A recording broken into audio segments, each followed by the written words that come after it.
به نام خدا. جلسه پنجم مبحث تابع. در 2 جلسه گذشته با انتقال‌های نمودارها و نمودار توابع رادیکالی و توابع هموگرافیک یا به عبارت 1x آشنا شدیم. در این جلسه می‌خوایم ابتدا در مورد برخی کاربردهای نمودار توابع صحبت بکنیم و بعد با توابع کسری و دامنه هاشون آشنا میشیم. ابتدا می‌خوایم به کمک نمودار توابع معادله حل کنیم. به عنوان مثال معادله x رادیکال x منهای 1 مساوی با 2 چند جواب دارد.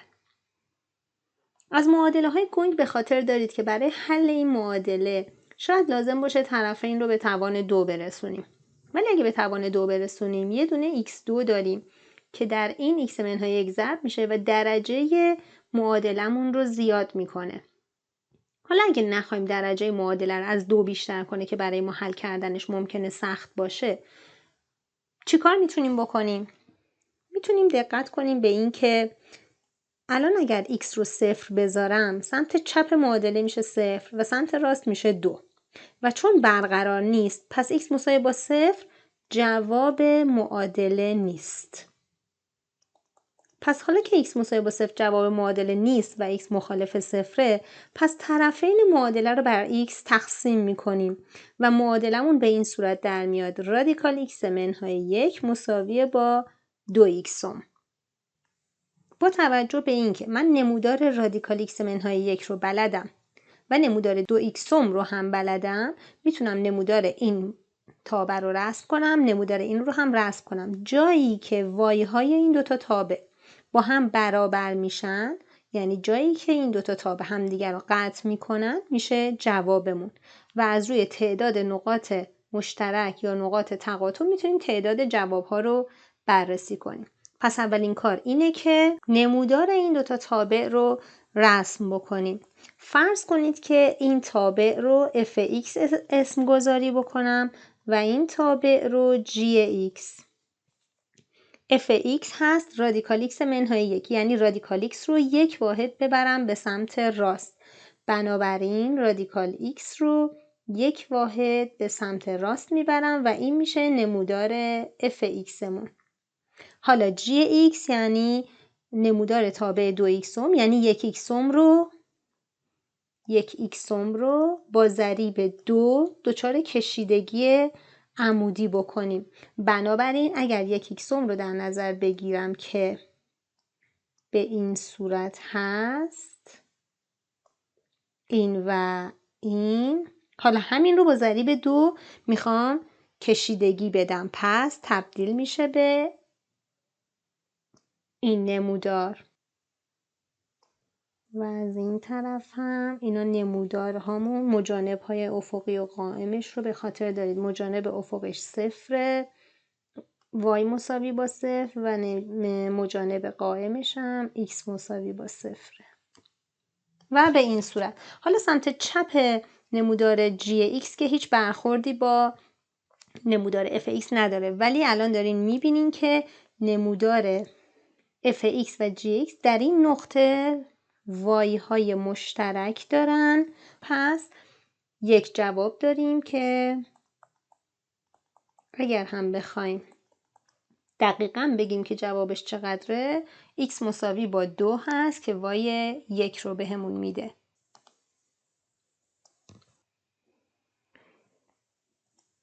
مثال بعد، معادله قدر مطلق x منهای 2x مساوی با رادیکال x به اضافه 1 به روی 4 چند جواب دارد؟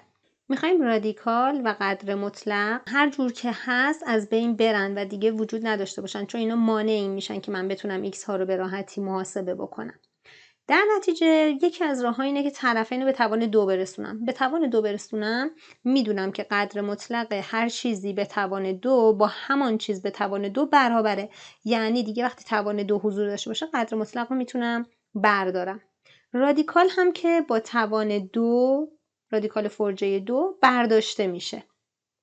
بنابراین توان 2 رسوندن میتونه کمک کنه که من هم قدر مطلق هم رادیکال رو دیگه نبینم، ولی باعث میشه این طرف درجه بره بالا، یعنی درجه 2 من تبدیل به درجه 4 میشه که درجه 3 هم تازه توش داره، یعنی 2 مجذوری لزوما نمیده به من. که بتونم راحت حلش بکنم با یه تغییر متغیر. بنابراین تا جایی که بشه ترجیح میدم توان رو بالا نبرم. خب پس چی کار میتونم بکنم؟ میتونم دوباره برم از رسم نمودارها استفاده بکنم. یعنی نمودار قدر مطلق x دو منهای 2x رو نمودار تابع یک fxی در نظر میگیرم و نمودار رادیکال x به اضافه 1/4 رو یک gxی در نظر میگیرم. دقت کنید که fx ما به این صورت قدر مطلق، میتونید بگید که x در x منهای 2 هست، چون یادتونه وقتی میخواستیم سهمی رو رسم کنیم یک سهمیه که بعداً قدر مطلق روش اثر کرده دیگه. ما نمودار داخل قدر مطلق رو رسم میکردیم، سپس قدر مطلق رو روش اثر میدادیم. قدر مطلق g(x) به این صورت بود که من اول g(x) رو رسم میکردم، بعد قدر مطلق رو روش اثر میدادم. چه کار میکرد؟ هر جا که g(x) مثبت بود خودش، وای های gx مثبت بودن خودشون رسم می شدن و هر جا که وای های gx منفی بودن قرینه می شدن نسبت به محور x ها. پس اگر این کار رو بکنم، چون نقاط برخورد با سهمی با محورهای x ها رو زود پیدا می کنم، راحت می تونم نمودار رو سریع رسم بکنم. و در مورد gx هم من میتونم این 1/4 رو از زیر رادیکال بیارم بیرون، میشه 1/2 در رادیکال x به اضافه 1. پس حالا این دوتا رو رسم میکنیم. ابتدا 1/2 رادیکال x به اضافه 1 رو میخوام رسم کنم. دقت کنید که خود رادیکال x به این صورته. رادیکال x به اضافه 1 یعنی یه واحد ببریم نمودار رو سمت چپ و 1/2 در این رادیکال یعنی این نمودار رو فشردگی عمودی بهش بدیم. پس نمودار من تمام وای هاش باید اول 1/2 بشن. پس این نمودار gx مون هست. حالا میخوایم نمودار fx رو رسم بکنیم. میدونیم که یک سهمی داریم که نقاط برخوردش 0 و 2 هست با محور x ها، دهانه سهمی رو به بالاست، رأس سهمی میشه وسط 0 و 2، پس 1 و اگه 1 رو اینجا قرار بدیم داریم -1 یعنی رأس سهمی همینجاست. پس اینم سهمیمونه که حالا این سهمی قرار داخل قدر مطلق بره. بنابراین قسمت هایی که مثبت هستن خودشون از قدر مطلق میان بیرون، یعنی این قسمت ها، من درستش میکنم، و این قسمتی که منفی هست قرینه میشه و میاد از قدر مطلق بیرون به این صورت. پس نمودار قدر مطلقمونم این شکلیه. حالا به راحتی میتونیم ببینیم که چند تا نقطه برخورد داریم و معادله چند تا جواب داره. یکی این نقطه است، یکی اینجا، یکی اینجا و یکی اینجا. بنابراین این معادله 4 جواب دارد.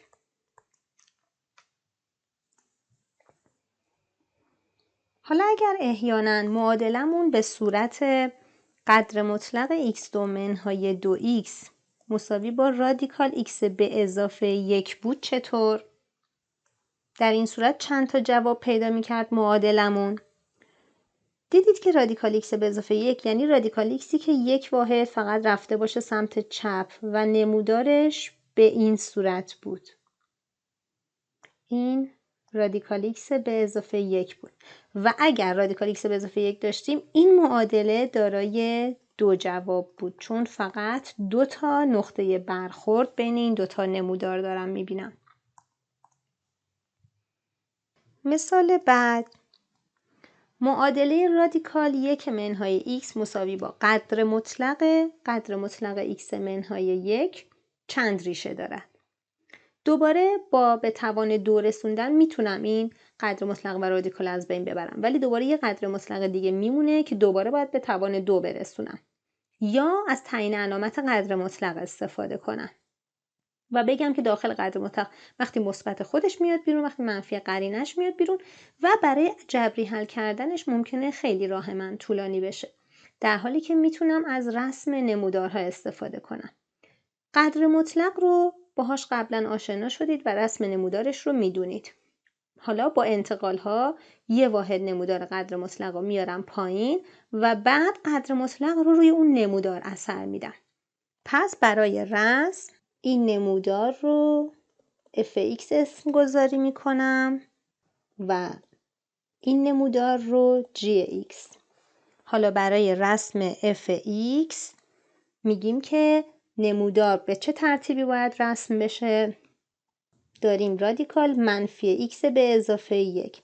قرار بود اولویت با انتقال افقی باشه. پس ابتدا رادیکال x رو یک واحد انتقال افقی میدم. یعنی ابتدا این رو رسم میکنم. پس ابتدا یک واحد رادیکال x رو به سمت چپ انتقال میدم. حالا قراره که قرینه سازی انجام بدیم نسبت به محور وای ها و هر جا که x داریم به جاش منفی x در نظر بگیریم. پس الان همین نموداری که داریم رو نسبت به محور وای ها قرینه میکنیم. و حالا برای رسم نمودار gx مون دقت میکنیم که ابتدا باید قدر مطلق x رو در نظر بگیریم که به این صورت هست. بعد قدر مطلق x رو یک واحد به پایین انتقال میدم.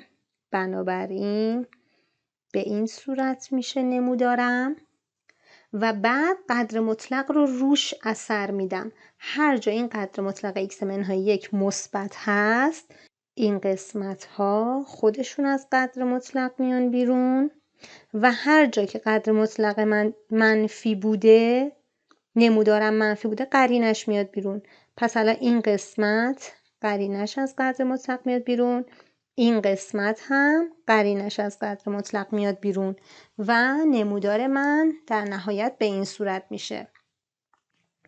توجه کنید که اینجا ما یک منحنی داریم، انحنایی داریم که حالا بهتر شد. خیلی خوب، حالا میتونید جواب ها رو الان تعیین بکنید. نقاط برخورد یکی الان همین 1 هست، یکی در 0 هست که وایشون 1 شده و یک نقطه برخورد هم اینجا در این نقطه منفی 3 داریم. سعی کنید شکلتون دقیق باشه چون اگه میخواین توی حل معادله به کمک رسم جواب پیدا کنید باید شکل دقیقی داشته باشین. پس تعداد ریشه ها یا تعداد جواب ها 3 تاست. حالا اگر احیانا معادله من به صورت 2 تا رادیکال 1 منهای x مساوی با قدر مطلق x منهای 1 بود، این قدر مطلق x منهای 1 که شکل W داره که خودشه، ولی این نمودار با ضریب 2 دچار کشیدگی عمودی میشد و اون وقت نمودار من به این صورت بود و فقط 2 تا جواب پیدا می‌کردیم، یکی اینجا و یکی اینجا نقاط برخورد. بنابراین این معادله دارای 2 ریشه است. البته این رو از ما نخواسته بود، صرفا خواستم تغییرات رو ببینید که اگر با این تغییرات باشه چه اتفاقی میفته.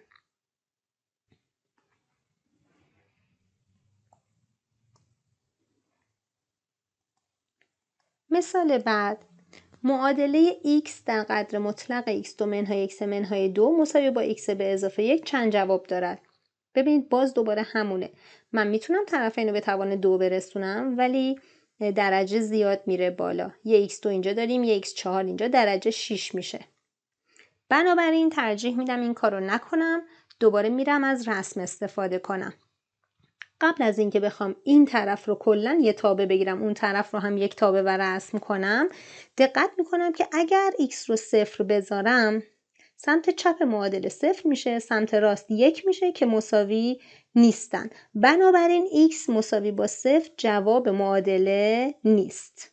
پس با خیال راحت طرفین این معادله رو بر x تقسیم میکنیم و معادلمون به این صورت در میاد x2 منهای x منهای 2 مساوی با x به اضافه 1 به روی x و اگه این طرف رو ساده هم بکنیم داریم x به روی x یعنی 1 به اضافه 1x. حالا دقت کنید که من این رو میتونم نمودار یک تابعی به اسم f مثلا در نظر بگیرم و این رو هم نمودار یک تابعی به اسم G در نظر بگیرم. جایی که این دوتا نمودار تساوی دارند، y های مساوی پیدا میکنن، اون x ها میشن جواب های معادله من و تعداد جواب ها مشخص میشه. پس باید الان نمودار رو رسم بکنیم. برای نمودار fx باید یک سهمی رو رسم کنیم و بعد قدر مطلق رو روش اثر بدیم و برای نمودار gx اول یک ایکسوم رو رسم میکنیم و بعد یک واحد انتقالش میدیم به بالا. اگر احیانا انتقال دادن نمودار gx به بالا براتون کار سختی بود، چون باید مجانبش رو هم جابجا بکنین، میتونین یه کار دیگه بکنین. میتونین الان تبدیل کنین معادلتون رو به این صورت که x2 منهای x منهای 2 منهای 1 مساوی با 1 ایکسوم. این طرف رو fx اسم گذاری میکنم، این طرف رو gx. اول نمودار fx رو رسم میکنیم. برای اینکه نمودار fx رو رسم کنیم اول باید سهمی x2 منهای x منهای 2 رو رسم بکنیم. این سهمی هست x منهای 2 در x به اضافه 1. نقاط برخورد 2 و منفی 1 هستن، بنابراین نقاط برخورد این دوتا نقطه هستن. رأس سهمی میشه وسطشون، یعنی میشه 1/2. پس اینجا رأس سهمی است، دهانه سهمی رو به بالاه. 1/2 رو اگه قرار بدیم اینجا، یا به عبارتی اینجا داریم 1/4 منهای 1/2 که میشه 2/4. پس این میشه منفی 1/4 منهای 2. پس میشه منفی 2.25، یعنی حدوداً اینجاست نقطه رأس سهمیمون. و حالا سهمیمون رو رسم میکنیم. باید منفی 2 رو قطع کنه و به این صورت این سهمی ماست. حالا قدر مطلق روی این سهمی اثر میکنه. وقتی که قدر مطلق روی این سهمی، بذار این رنگ قدر مطلق رو با یه رنگ دیگه نشون بدم. این قدر مطلق وقتی روی این سهمی اثر میکنه، قسمت های مثبت سهمی خودشون هستن وای های مثبت. جایی که وای ها منفی از این سهمی باید قرینه بشن. پس این که نقطه برخورد 2 بود، در 1/2 هم که 2.25 رو داریم. پس به این صورت هست نمودارمون. خب حالا نمودارم رو یک واحدم میخوام به پایین بیارم.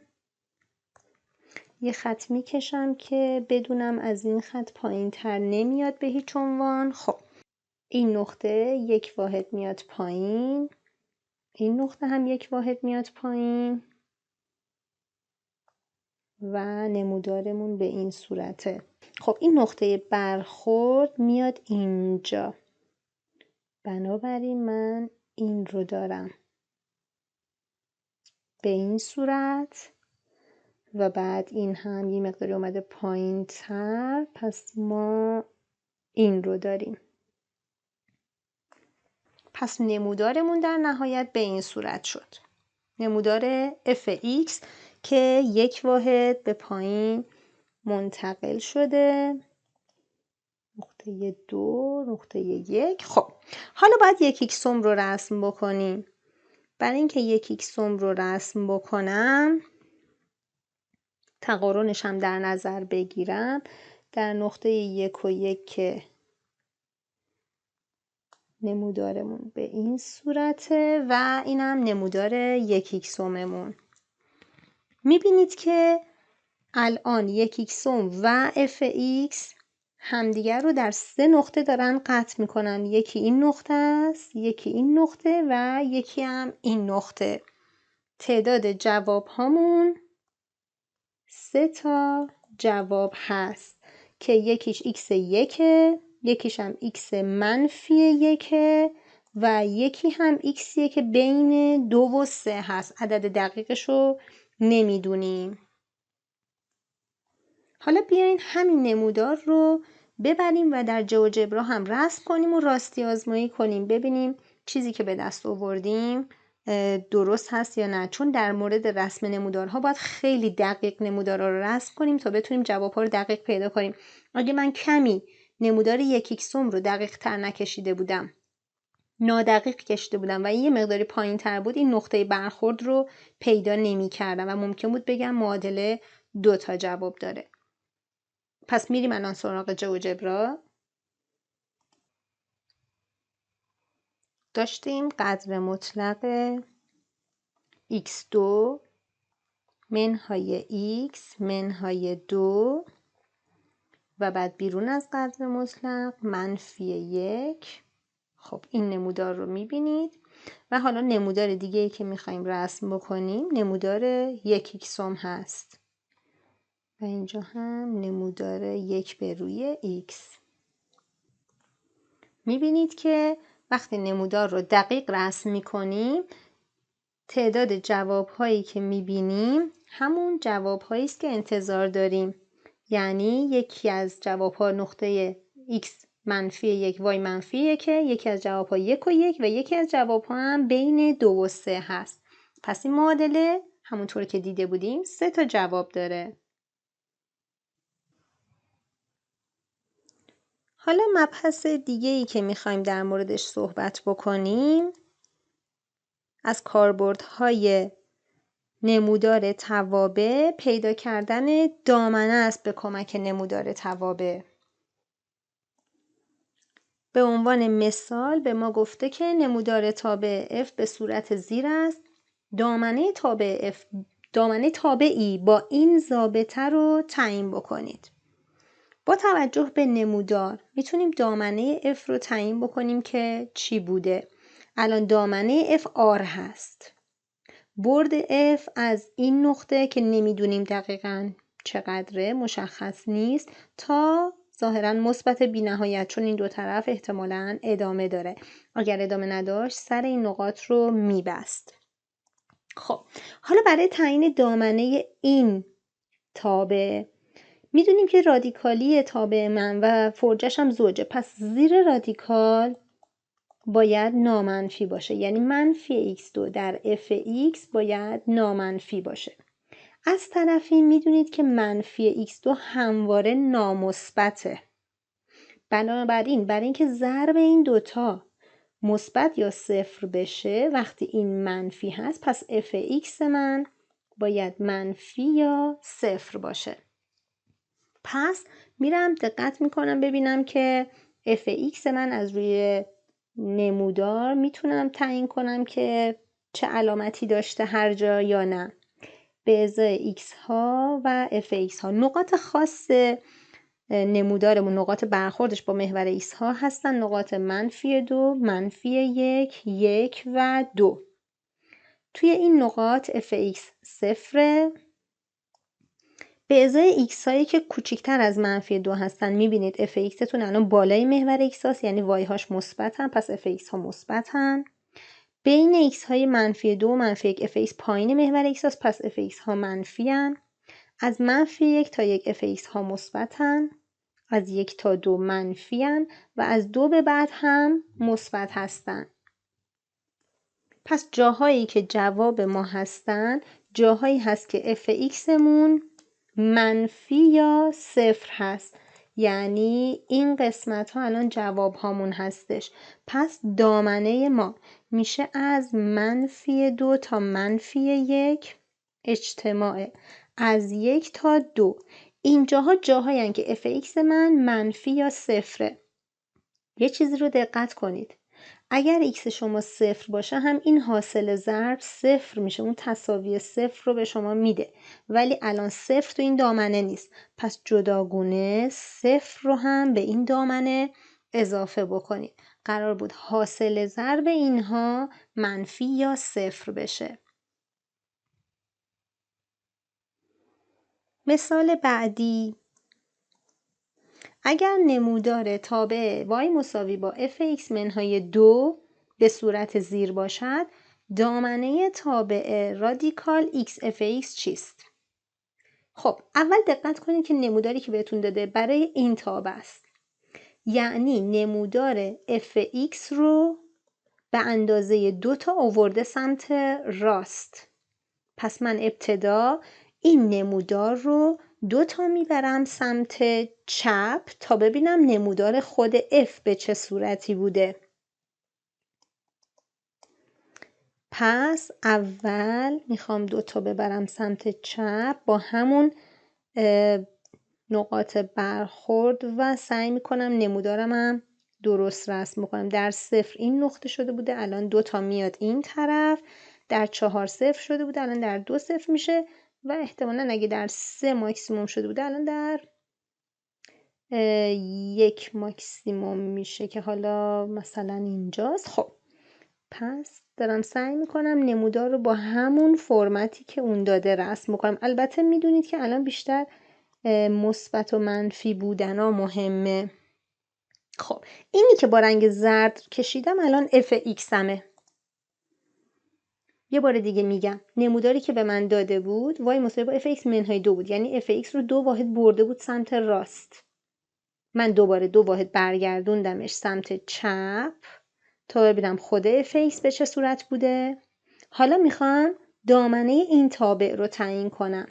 برای اینکه دامنه این تابع رو تعیین کنیم باید زیر رادیکال فرجه زوج نامنفی باشه. بنابراین باید تشخیص بدم f(x) کجاها منفی هست.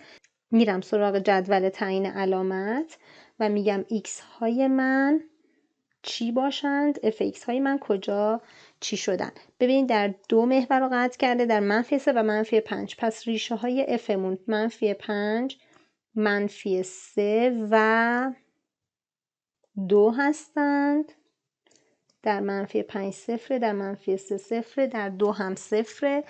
در -5 به قبل f(x) من مثبته. بین -5 و -3 میبینید f(x) ها زیر محور x هم، پس منفی علامتشون. از -3 تا 2 مثبت هستند و از 2 به بعد هم پایین محورن، پس منفیه. حالا میخوام حاصل ضرب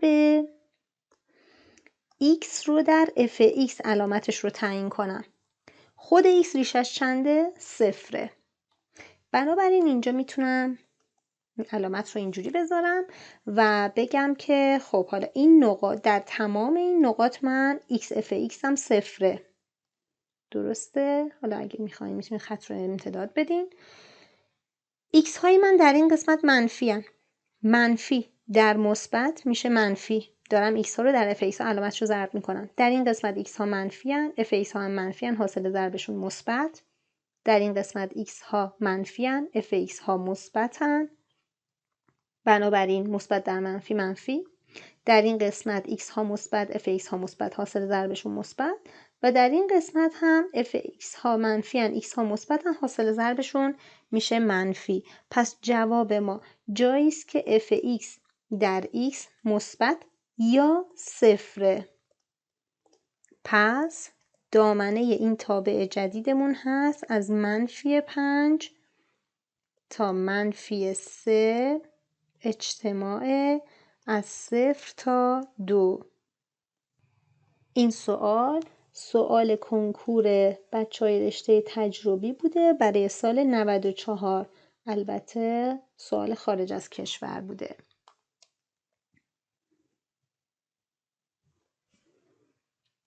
مثال بعد، نمودار تابع f به صورت مقابل است. دامنه رادیکال f(x) به روی x دومنهای x کدام است؟ خب دوباره میدونیم زیر رادیکال باید نامنفی باشه، یعنی این باید نامنفی باشه. پس میرم سراغ جدول تعیین علامت و خوبیش اینه که نمودار خود f رو به من داده، بنابراین تغییری نیاز نیست روی نمودار بدم. ریشه های مخرج 0 و 1، ریشه های f -1 0 و 1. بنابراین کل عددهای خاصمون -1 0 و 1 هستن. ولی یه چیز رو دقت بکنید، دامنه f شما از -2 هست تا 2. ببینید این نقاط رو بسته. پس جدول تعیین علامتی که دارید رسم میکنید دقت کنید از منفی بی‌نهایت تا بی‌نهایت نیست. اینجا -2 تا 2.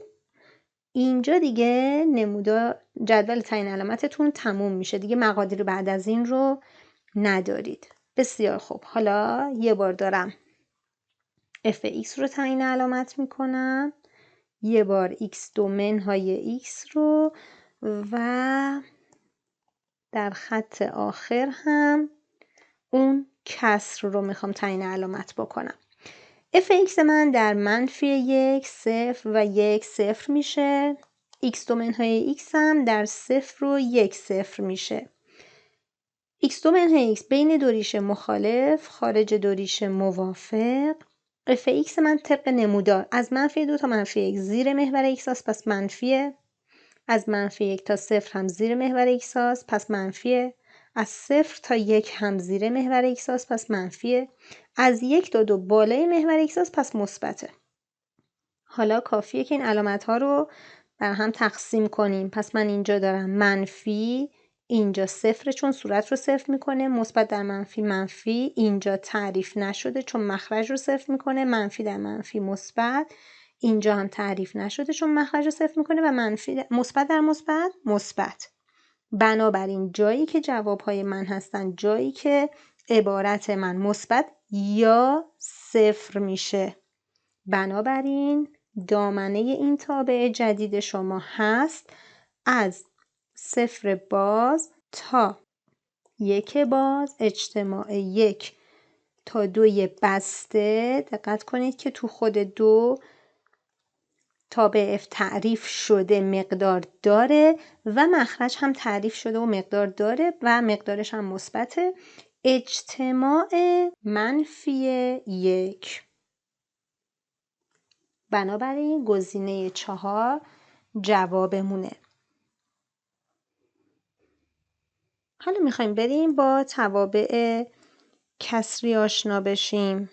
توابع کسری شاید فکر کنید که همون توابع گویا هستند، ولی تعریف توابع کسری تابع هایی هستش به صورت f(x) مساوی با g(x) به روی h(x) که g و h تابع هستند. حالا هر تابعی میتونن باشند. توابع گویا صورت و مخرجشون چند جمله‌ای بودن، ولی توابع کسری صورت و مخرج هر عبارت که تابع باشه رو میتونه شامل بشه. حالا دامنه این تابع کسری چی میشه؟ حالا که صورت میتونه هر تابعی باشه پس دامنه صورت میشه و همچنین در آن واحد دامنه مخرج، چون هر ایکسی که قراره در این صورت صدق کنه باید در مخرج هم صدق کنه، منهای اونهایی که باعث میشن مخرجمون 0 بشه. پس دامنه توابع کسری به این صورته. مثال از توابع کسری بزنیم. مثلا تابع f(x) مساوی با 1x منهای 1 به روی x منهای 1. صورت میبینید تفاضل 2 تا کسر 2 تا تابع گویاست در واقع انگار. مخرج هم یک تابع رادیکالیه. پس این تابع یک تابع کسریه. حالا اگه بخوایم دامنه این تابع رو پیدا بکنیم، اول باید دامنه صورت رو پیدا بکنیم. برای اینکه دامنه صورت رو پیدا بکنیم میگیم صورت جمع و تفاضل 2 تا عبارت گویاست، 2 تا تابع گویاست. میشود همه اعداد حقیقی منهای اونایی که مخرجش رو 0 میکنن، یعنی 0 و 1. از طرفی دامنه مخرج میشه زیر رادیکالش باید حتما نامنفی باشه و چون توی مخرجم هست 0 هم نباشه پس باید مثبت باشه. حالا دارم ریشه ها 2 و -2 بین دو ریشه مخالف میشه منفی، پس x های بین 2 و -2 است. پس دامنه مخرج شد بازه باز -2 تا 2. حالا برای اینکه دامنه f رو پیدا بکنم باید این دوتا رو اشتراک بگیرم و منهای اونایی که مخرج رو 0 میکنن خود به خود اینجا تو دامنه مخرج اونایی که میخواستن 0 بشه رو هم پیدا کرده بودیم. البته دامنه مخرج درستش این بود که بگیم که اگه به تنهایی فقط نگاه میکردم بازه بسته، یعنی خود اینا میتونست باشه.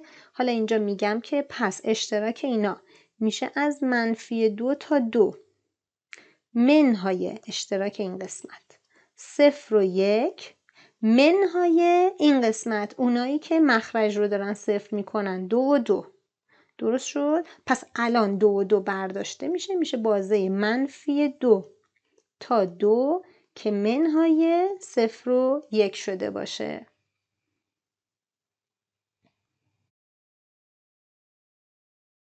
یه مثال دیگه بزنیم. مثلا تابع fx مساوی با رادیکال x2 منهای 9 به روی رادیکال 20 منهای x منهای x2. اولا که دیگه حالا جداگونه نمیگم دامنه صورت دامنه مخرج که مشکلی هم پیش نیاد، همزمان دیگه همه رو پیدا میکنم. میدونیم که باید x2 منهای 2 نامنفی باشه.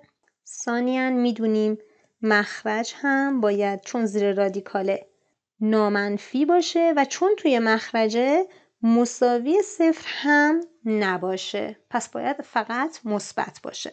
خب برای اینکه این رو حل بکنیم داریم ریشه ها 3 و -3 بین دو ریشه مخالف میشه منفی نمیخوایم، پس میشه خارج دو ریشه x کوچیکتر از -3 یا x بزرگتر مساوی 3. در اینجا هم اگر این رو تجزیه بکنیم، اول طرفین در این منفی ضرب بکنین، میشه x2 به اضافه x منهای 20 میخوایم منفی باشه. بنابراین اینو تجزیهش میکنم، دارم x به اضافه 5 در x منهای 4 کوچکتر از 0 باید باشه. ریشه ها منفی 5 مثبت 4 بین دو ریشه مخالف این علامت میشه منفی، پس همون جایی که میخوام، پس میشه بین دو ریشه. حالا باید برای اینکه دامنه f رو پیدا کنم بین جوابهای 1 و 2 اشتراک بگیرم. پس اشتراکشون میشه از -5 تا -3 اجتماع 3 تا 4.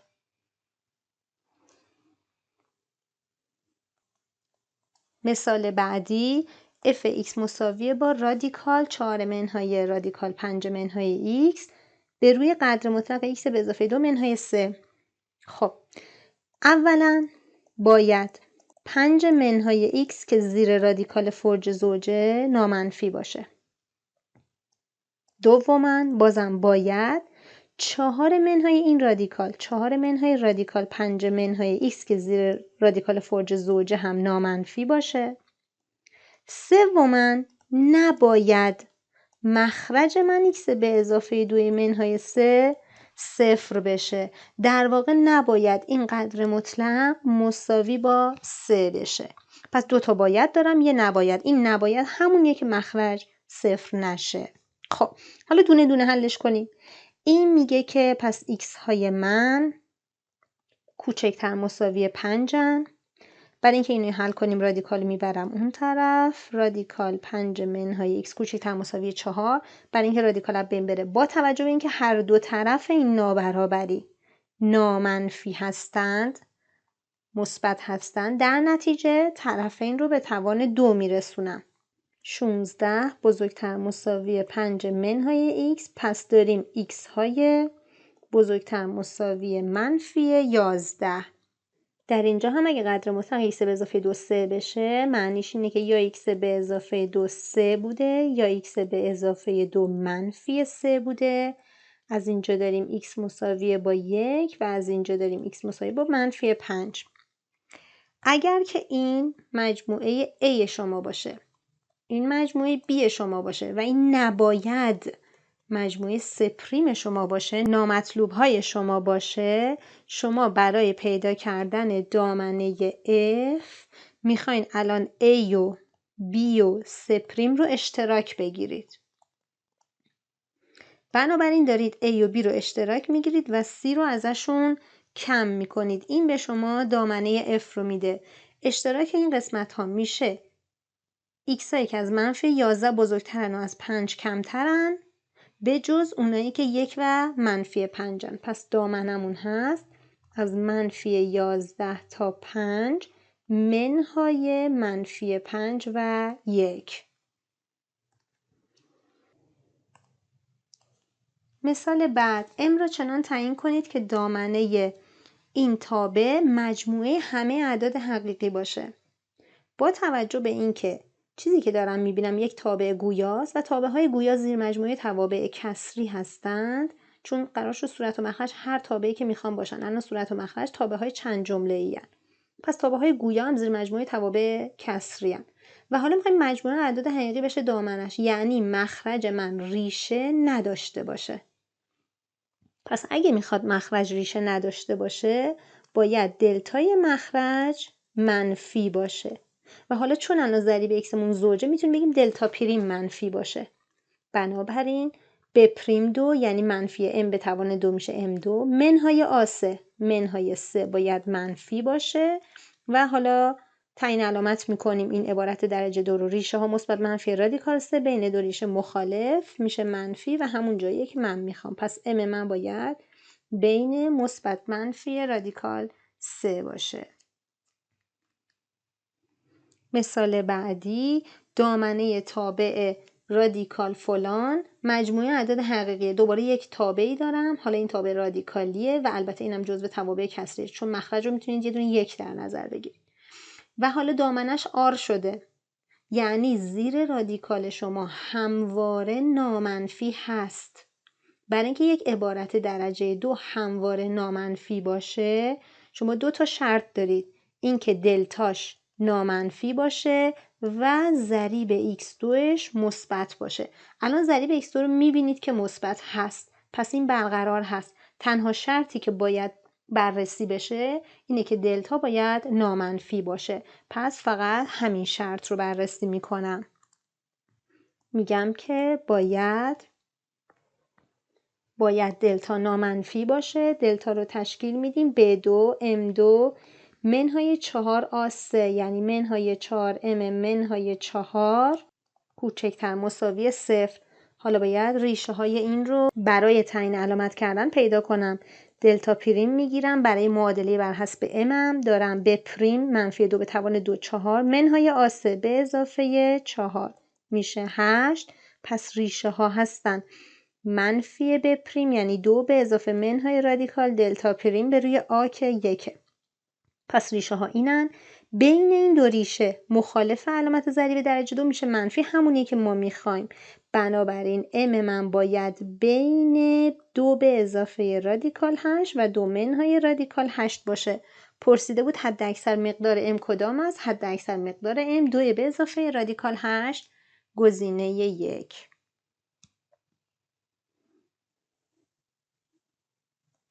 مثال بعدی دامنه تابع fx مساوی با 1 به روی قدر مطلق x فاکتوریل منهای 1 را تعیین کنید.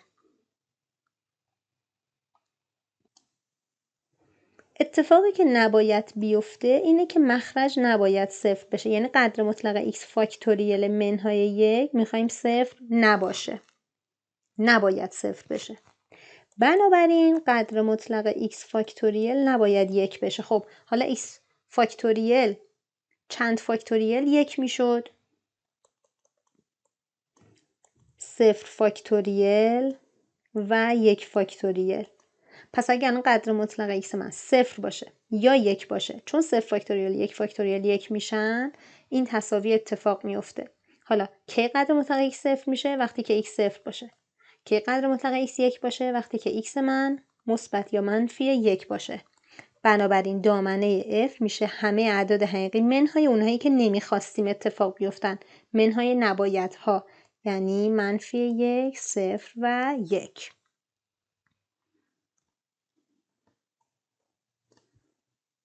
و حالا آخرین مثالمون میخوایم دامنه تابع رادیکال x به اضافه رادیکال x به اضافه 2 رو پیدا بکنیم. میدونیم که 2 تا باید دارم. اولا باید زیر رادیکالمون نامنفی باشه. ثانیاً میدونم زیر رادیکال بزرگتر هم باید نامنفی باشه، یعنی x به اضافه رادیکال x به اضافه 2 هم باید نامنفی باشه.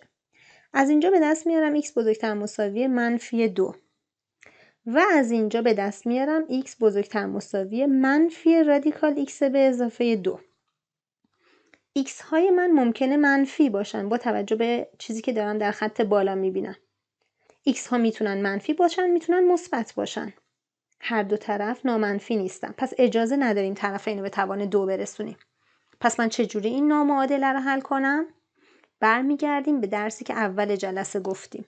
در اول جلسه گفتیم میتونیم از رسم نمودارها کمک بگیریم. بنابراین من نمودار رسم میکنم. میام نمودار رادیکال x به اضافه، اگه طرفین اینو در یه منفی ضرب کنم میشه رادیکال x به اضافه 2 بزرگتر مساوی منفی x.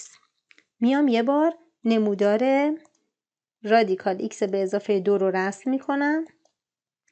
یک بار هم نمودار منفی x رو رسم میکنم. جاهایی که نمودار f از g بالاتره میشن مجموعه جواب این نامعادلمون. برای رسم رادیکال x به اضافه 2 رادیکال x رو 2 واحد به سمت چپ انتقال میدم. بنابراین نمودارش به این صورته. حالا برای رسم g(x) کافیه نیمساز ربع دوم و چهارم رو رسم بکنیم. میبینید که نمودار صورتی رنگ در این قسمت ها از نمودار آبی رنگ بالاتره. این fx ها، این y ها از این y ها بالاتر هستند. از کجا به بعد؟ از -1. پس جواب میشه x های بزرگتر مساوی -1.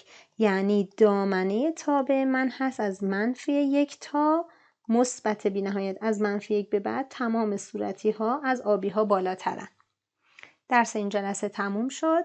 خسته نباشید. خدا نگهدار.